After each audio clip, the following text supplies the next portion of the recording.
हमारे शास्त्रों में एक मंत्र है, वो है तो संस्कृत में, मैं सीधे हिंदी में बताता हूँ। वो मंत्र ये कहता है कि दुश्मन को, आग को, कर्जे को और बीमारी को कभी नहीं छोड़ना चाहिए। दुश्मन को, आग को, बीमारी को और कर्जे को कभी अधूरा नहीं छोड़ना चाहिए। दुश्मन को अगर छोड़ दिया तो वो ही मारेगा फिर। भारत की आज़ादी के पिछले 60 साल का इतिहास गवाह है, हर बार पाकिस्तान को हराया, हर बार हमने छोड़ा। 48 में हराया, छोड़ दिया। 65 में हराया, लाहौर तक हम पहुंच गए, फिर छोड़ दिया। 71 में हराया, फिर छोड़ दिया। कारगिल में हराया, फिर छोड़ दिया। और आज वही पाकिस्तान नाग बन के डस रहा है, हर तीसरे दिन बम ब्लास्ट करा रहा है इस देश में। तो शास्त्र का मंत्र है, मेरा नहीं है, कि दुश्मन को छोड़ना नहीं चाहिए कभी भी। अगर हाथ में आ गया, खत्म कर दो। और शायद यही बात भगवत गीता में कृष्ण भी अर्जुन को समझा रहे, छोड़ो मत इनको।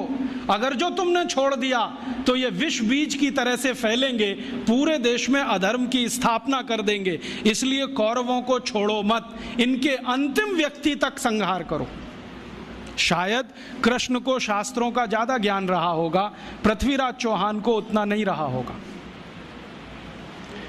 कृष्ण को ये जो ज्ञान था शास्त्रों का, उसी का अंतिम परिणाम था कि कौरवों में से कोई बचा नहीं। शायद पृथ्वीराज चौहान को ये ज्ञान किसी ने दिया होता तो मोहम्मद गौरी पहली बार में ही खत्म हो गया होता और भारत का इतिहास कुछ और ही होता।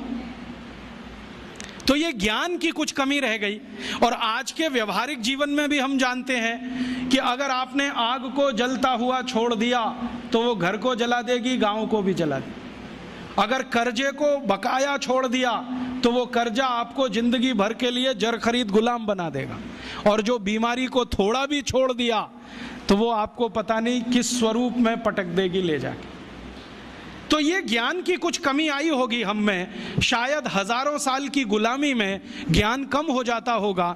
मेरे एक गुरु हैं जिनका नाम है श्री धर्मपाल, बहुत बड़े इतिहासकार हैं। वो बार बार मुझे ये कहते हैं कि देखो, जिस देश में गुलामी आ जाती है, जिस समाज में गुलामी आ जाती है, उस समाज का सब कुछ चला जाता है।